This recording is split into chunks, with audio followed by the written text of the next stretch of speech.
Welcome, guys, back to the last part of the triumph of nationalism.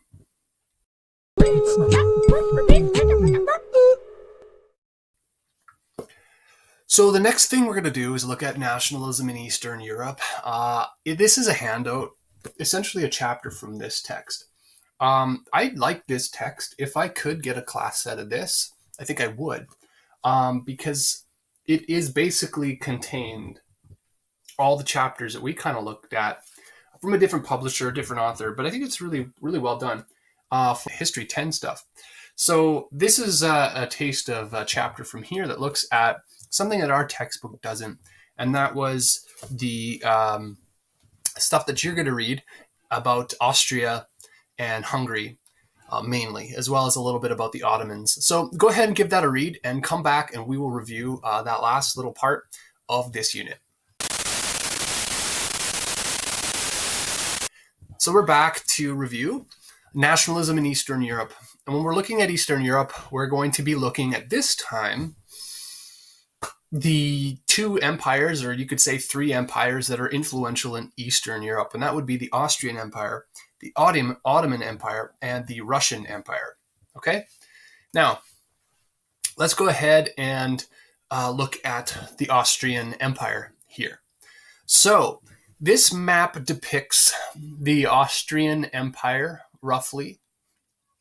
Okay. And as we can see, it is depicting the different nationalities within that empire. So, many different nationalities lived within Austria, as well as in the Russian and Ottoman empires. So, that's a thing in common with those three empires. Some of the major ones are shown on this map. Most resented dominion by their rulers and had a strong and growing sense of pride for their own culture, customs, and language, essentially nationalities.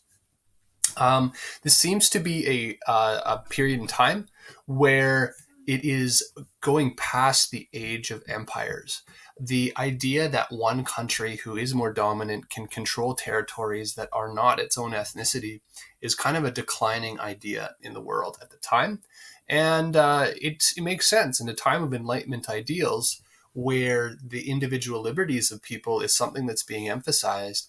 Why not the right to autonomy, which is what we'll talk about, the right of a nation to control itself and its own affairs?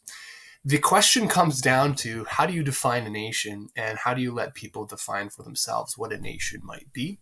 A couple things to talk about that today when we talk about this area of the Balkans. And if you recall, we were doing our maps at the beginning of the semester, and this area is littered with tons of tiny little different countries, and many of which were more recently founded than other countries in Europe that have been more established through time. So that also comes into our question today. So here's Austria around the turn of the mid-1800s or so. And let's just analyze this for a second. So you have Czechs, you have Slovaks, you have Polish, you have Ruthenians, or Ukrainian, Romanians, Hungarians, Slovenes, Croats, Serbs, and Montenegrins, I don't know what you call them, Serbians, etc., Albanians, Bulgarians, Romanians here in the Ottoman Empire. You have Italians, look at over here, and then of course you have the Austrians, which are actually Germans. So you have Germans here. It's interesting because over time, I remember my ancestry, we would say, oh, our ancestors came from Czechoslovakia. So they were Austrian at the time they came over to Canada.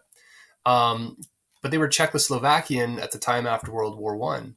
And then nowadays we have the Czech Republic and Slovakia. So they're even divided further. So it's interesting because actually all of these nations, peoples, nationalities, you see as their own country today, or a form of their own country today when you look at the present day European map.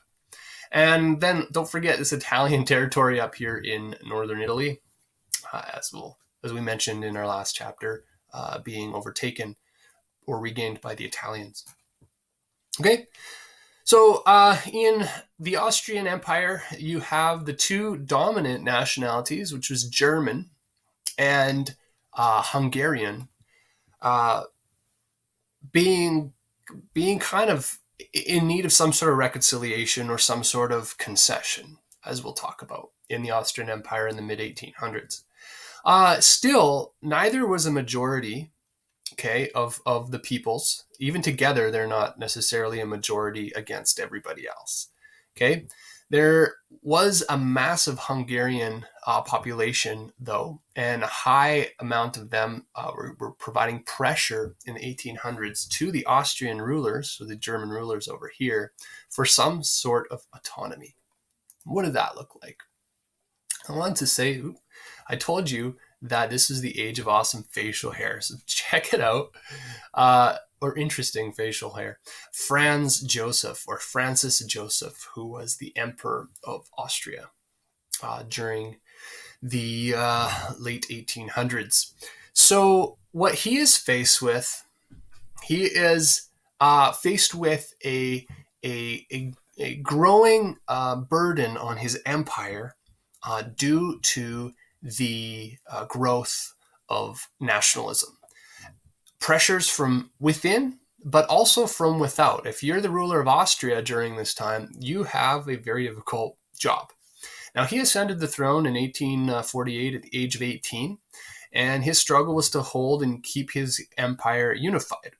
As we said, he's ruling from Austria, a German state or German territory, over a vast area, many times the size of Austria, that isn't Austrian. And he sees his role as keeping his kingdom together, his empire together, which includes all of those peoples from the map just on the other side of the former slide here. Nationalism then was his greatest enemy, as we see from without in our last chapters, because both Prussia and Italy are at odds with Austria in order to regain territories or control of their own peoples. So we saw that with the loss of Austrians' influence in the German Confederation or German states to Prussia. Prussia becomes the dominant German nation and then unifies Germany, to the exception of the Austrians. And the territories of northern Italy, Lombardy and Venetia, that are regained by Italy from Austria. So nationalism is a powerhouse outside of Austria, threatening to take territory away from Austria, but it's also a powerful ideology within Austria that's threatening to divide it. And so the Hungarians are a great example of this. And there's actually a concession made with Hungary, since it is a dominant ethnicity within the Austria-Hungary, or within the Austrian Empire at the time. So in 1867, there's the formation of Austria-Hungary for a brief period of history. So you'll see that Austria-Hungary, or the Austro-Hungarians, or however it looks. Now there's the flag up there, and you can see that now it's not only just this Austrian recognition of this Austrian flag over peoples that aren't technically Austrian, but one that shows a little bit of Hungarian identity as well. So this had to happen in 1867. Does anybody know what else happened in 1867? In 1867, Emperor Franz Joseph, or Francis Joseph, had to agree to this dual monarchy, this kind of shared power between Austria and Hungary, or of Austria letting Hungary have some sort of autonomy within the empire. Now, each had their own constitution, each had their own parliament, so the way they governed themselves was independent in that sense. Keep in mind, though, Austria had territories outside of Hungary that it was controlling with its own constitution and parliament. And let's look at some other features of this one here as well. So he remains the Emperor of Austria, but there's a King of Hungary that is permitted. The two share ministries of war. So when it comes to war and international affairs and defense, whatever, they're shared. So their army is the same. Finance is also the same. So they share taxation and stuff like that, as well as foreign affairs. So it's not like Hungary has its own representation in global matters. Austria takes that up. However, we said they have an independent way of ruling themselves. So the Hungarians are granted independence in terms of their constitution and parliament, how they are ruled and ruling themselves. Okay, now this tends to satisfy Hungarian nationalism, and they're like, okay, good, we'll keep that. Because it gives them some sort of autonomy and also unity with Austria, which is still a global superpower. So there are some advantages exactly the way this is, as opposed to saying Hungary can justifiably separate and become its own nation, which today it is. But they are satisfied. So then that kind of gets rid of that concern. Franz Joseph does concede some power over to the Hungarians and their rulers and kings or whatever, but it's for the sake of greater unity because the Austrian Empire can still stay together. So it's weird how they can try to make this work, but what it is evidence of is nationalism at work dividing a country. Because as much as Austria still stays together, it is now divided into Austria-Hungary. And let's go to our last point. It creates unrest among other nationalities within Austria. It now sets a precedent that if you are a big enough force within the Austrian Empire and you are a distinct nationality within the Austrian Empire, then maybe you should then be entitled to some sort of self-autonomy as well within the Austrian Empire, perhaps. And so then instead of creating full unity, it causes a little bit more problems because as we looked, let's just scroll up. As we look, so the Hungarians are satisfied, but what about the Czechs? What about the Slovaks? What about the Polish? What about the Ukrainians? What about the Romanians? What about the Serbs? What about the Croatians? Okay, they're all unsatisfied now because they're all different ethnicities within this empire that want some form of independence as well. So nationalism will slowly but surely tear this part of the world apart.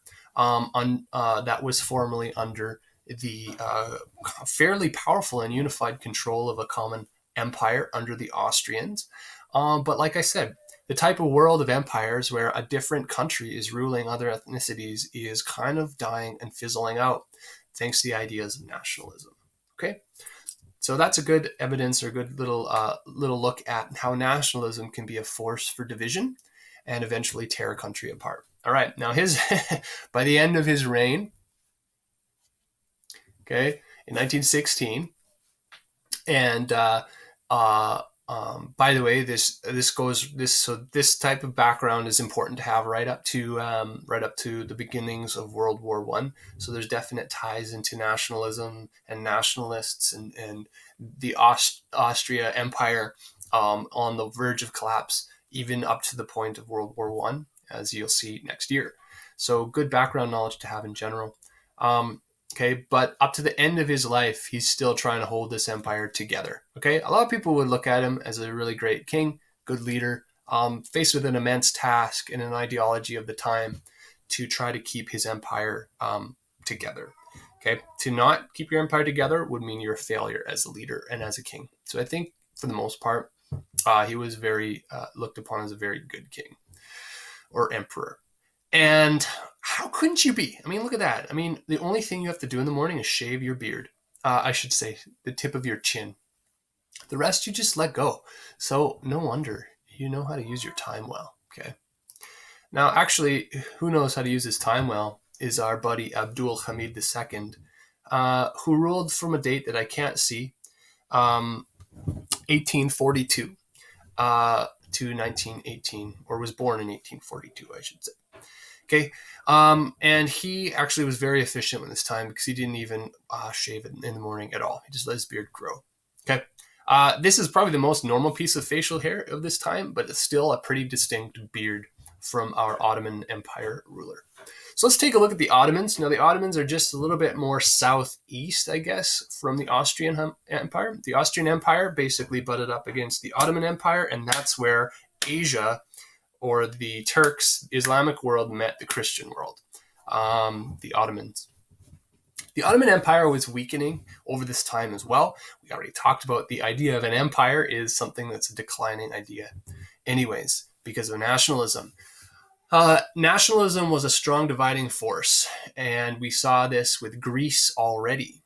Greece had won its independence.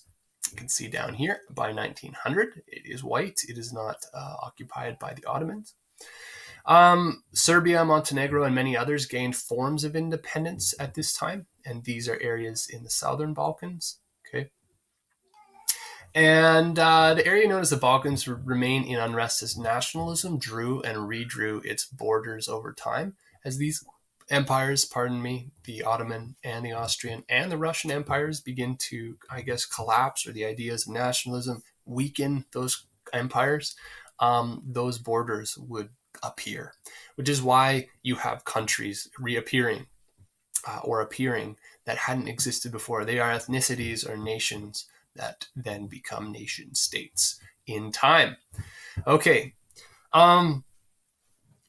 The Ottoman Empire was controlled by the Turks. It actually spanned from Eastern Europe through Asia Minor and down even into Northeast Africa up here. Britain, France, and if you remember, Sardinia entered a conflict in the mid-1800s called the Crimean Wars. And the Crimean Wars were an effort by some of the Western powers to try to keep the Ottoman Empire intact and lasting a little bit longer. The Ottomans were weakening, and the risk of a weakening Ottoman Empire meant possibly two things: the expansion of the Russian Empire to swallow up these areas, and the expansion of the Austrian Empire to swallow up these areas. And both of those situations would have been unfavorable to the British and the French. So the French and British try to come to the defense and the continued existence of the Ottoman Empire. Okay. They do end up accomplishing that, but it's only a matter of time, okay, before nationalism automatically weakens the Ottoman Empire. Okay. Now, in time, that proves totally true. It's not too long later, maybe 30 years, by 1878, that the world has to sort of meet together in what's called the Congress of Berlin, or the 1878 Congress of Berlin, to redraw the borders in this area due to this collapse that's happening in this part of the world. And they want to redraw it in a way that didn't completely give Austria and Russia full control of this. In fact, they gave Russia a deep resentment of what happened and the borders that were redrawn under the 1878 losses, as are indicated here, and are drawn up and divided to different parts. And it's funny because at this point, British are a very important and influential powerhouse in the world, and they actually obtain Egypt and Cyprus, which I think is here, okay, in time to expand their own empire. So there's a deep irony here that the British are still building their own empire, and yet trying not to let Austria or Russia build their empires. I mean, I guess that's just how war and politics is. You want to come out on top, and you'd kind of tend to be hypocritical, I guess, of the idea of nationalism and defending these nations' right to autonomy or to exist, or to try to suppress the idea that an empire is justified in expanding and ruling other peoples. Okay, the British are just as bad, as we'll see, of course, next unit for sure. But in any case, all these things sort of make a mess of this part of the world. I think this part of the world and its history is a great, example of how historical instability, cultural divisions, war can be some of the common reasons that inhibit a country from becoming, powerful, enjoying a strong economy, a comfortable standard of living, that type of thing. Okay, in any case, the Ottoman Empire would eventually collapse, and nowadays we have countries like Turkey right here, and then all of these countries which are all split up. In fact, let's take a look at the next map, the Balkans today, or the question of the Balkans today. So if we consider the area of the Balkans today, which is this area down in here, okay, many of these countries are not even permitted into the European Union. Montenegro, Albania, Bosnia, Serbia, Kosovo are not members of the European Union. Actually, Kosovo is a disputed nation It declared its independence, and some nations have recognized it, some have not. Even to this day. So the European Union doesn't want these countries. If they are, now there says they're cooperating countries, which is good. Maybe, I don't know how the European Union works. Maybe they have to cooperate for a while until they're allowed in. But they're not powerful political or economic forces in Europe. Okay, they struggle politically, economically. Okay, and because of that, there's a struggle for wealth. There's a struggle of poverty. There is a struggle for power, a struggle for unity. There is deep historical roots in this area that have a deep hatred, and they want to be ethnically distinct from one another, so much so that they become these small little countries. And that's what nationalism and development of nation states, or the idea of a nation state, does. And it's not always a success story, because as we'll see, now we take this example and apply it to countries forming all over the world based on their ethnicities. Africa is a fantastic example of this, so we'll take a look at that next unit. But this is the same sort of principle of these countries being founded on a national unity type of criteria, but then they become very small and actually disunified from surrounding regions, and then have to try to struggle politically and economically to stay afloat in the world. All right? So, I mean, it's something to consider. The Balkans and Eastern Europe in general is not a very wealthy or powerful part of the world. They've been swallowed up time and time again through history from different empires, whether it's the Russian or Austrian or Ottomans. Okay? Even in more modern times, if it's Russia and the conflict here with Ukraine, right? Even to this day. But they're largely Slavic peoples. I mean, they all have a similar ancestry, though you have to be careful with such generalizations today, because look at the division here. They want to be distinct in their Slavic heritage. More or less, these Eastern countries here have been much less established in history than the Western countries of Europe, where you have centuries of tales of Spanish or French or British or German or Dutch or whatever it is, national unity and powerful countries. I mean, not so much in Germany, it split up, but when it was unified, it became a unified power horse, and it did not split itself up, even though for centuries, it had been divided. Or Italy is another good example. They unified, even though the North and the South had different dialects and completely different ways of life. They recognized that, no, we can establish national unity, and unity, even amongst those differences, made for a bigger, powerful nation. These are just questions to think about. The formation of maps and countries. Okay, what are the influencers that do that? Is it just war and a statement or declaration of this is my territory now as a country?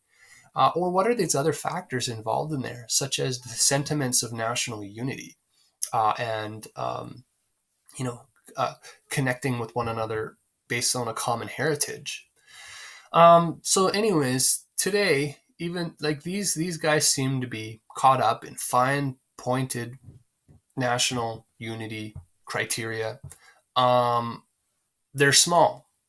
They're disunified in terms of being a section of Europe. I mean, look how big France is.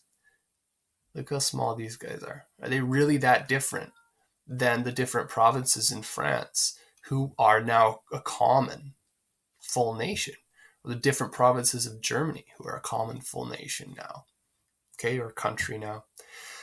It just is an interesting question to think about, how nationalism created disunity in a lot of these little areas here, and how it makes people tend to stress their national differences, cultural differences, and perhaps even their historical grudges against one another, versus the power of a more broad unity that could end up benefiting everybody a little bit better, as we see in France or Germany or Italy or even Spain, I'm sure.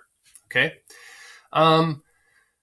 So, just stuff to think about, the things, the influencing ideas and historical situations that impact the creation of these things we call maps and country borders and that type of thing.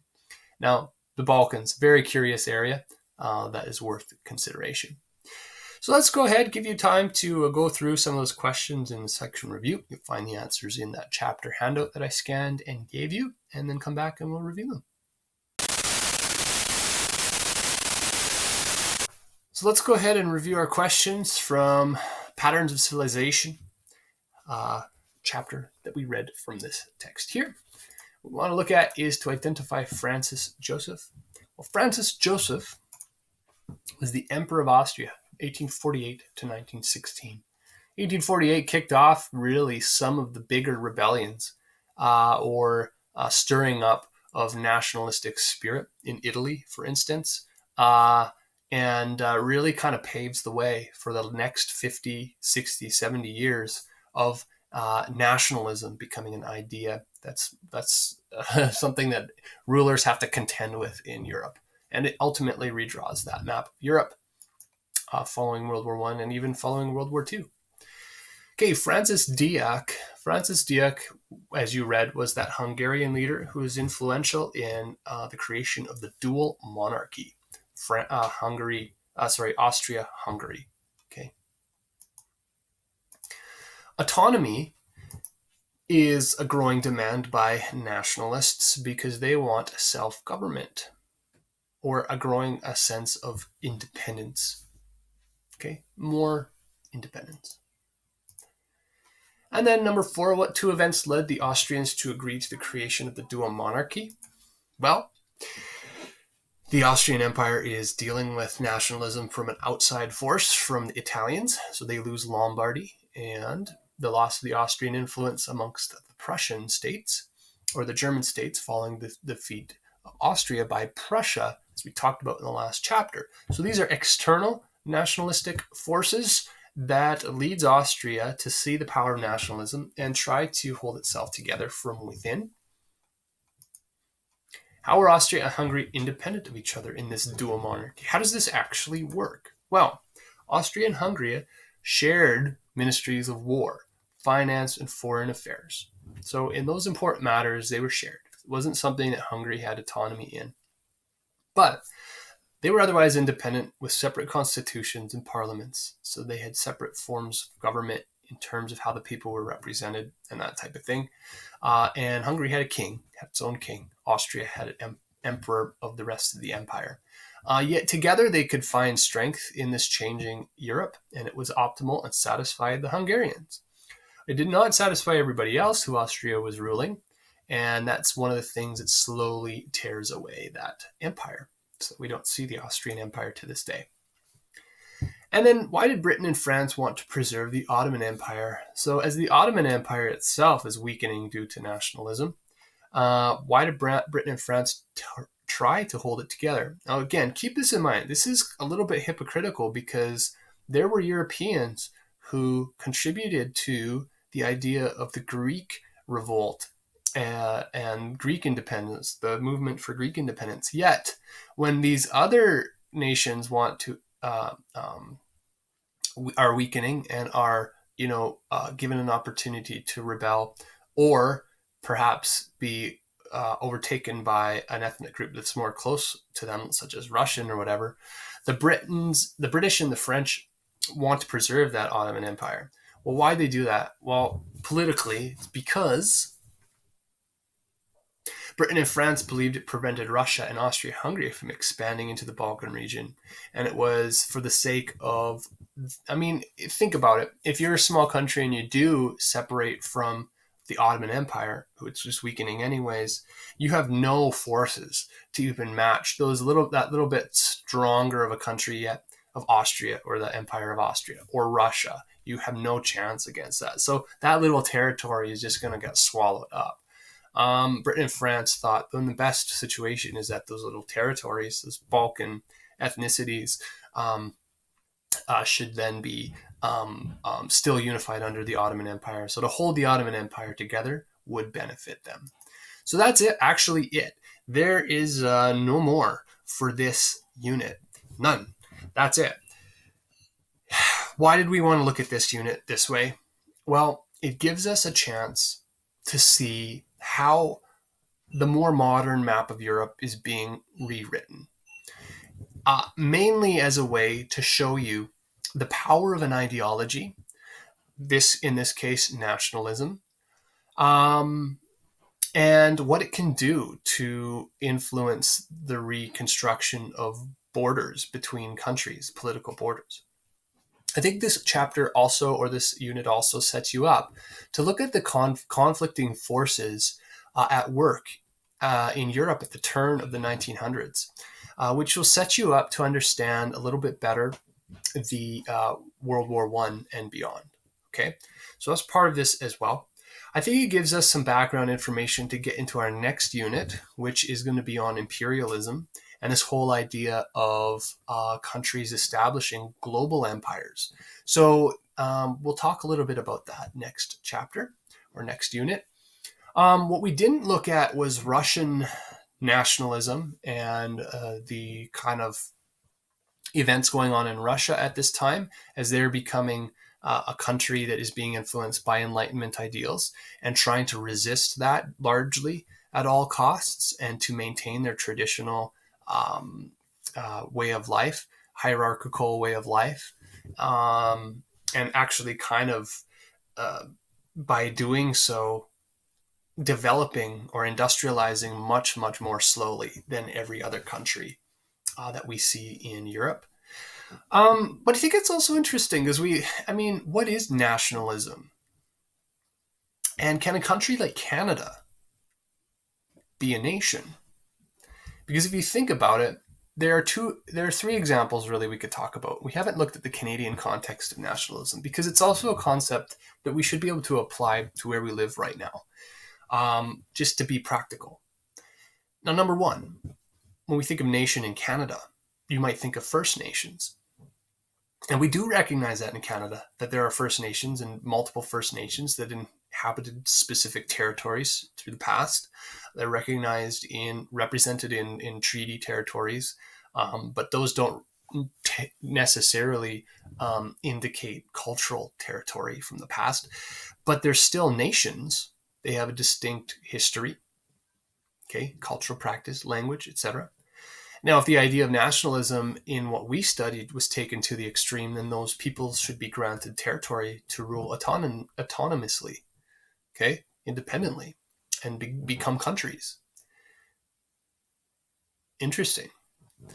Well, there's another sense in Canada as well, and that would be the earliest founders of colonies in Canada that go back centuries, and that would be the French colonies in Quebec, modern day Quebec or New France.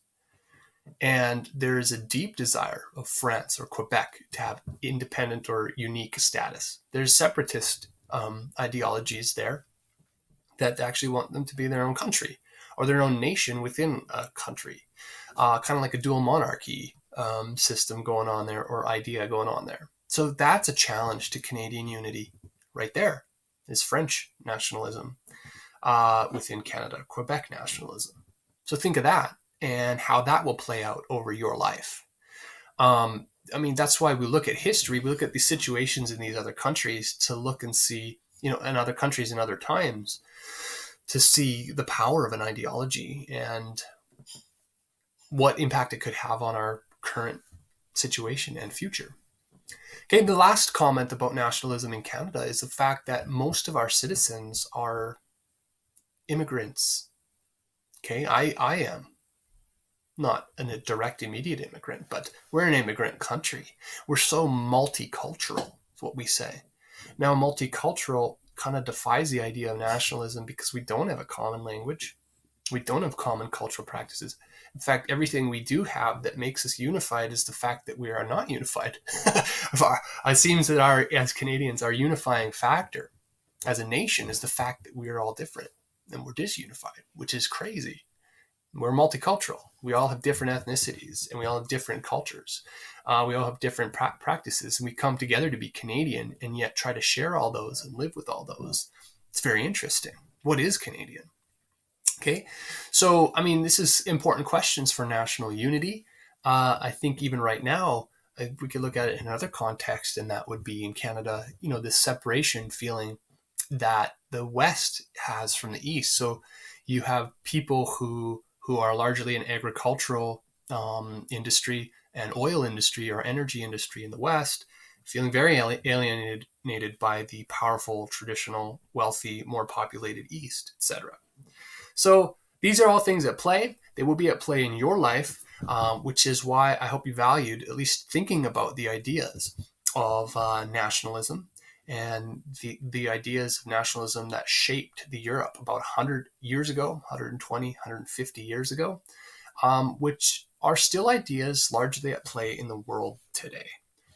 Okay, I'm over and out. I hope you enjoyed that unit. There will be a quiz available to those who want it.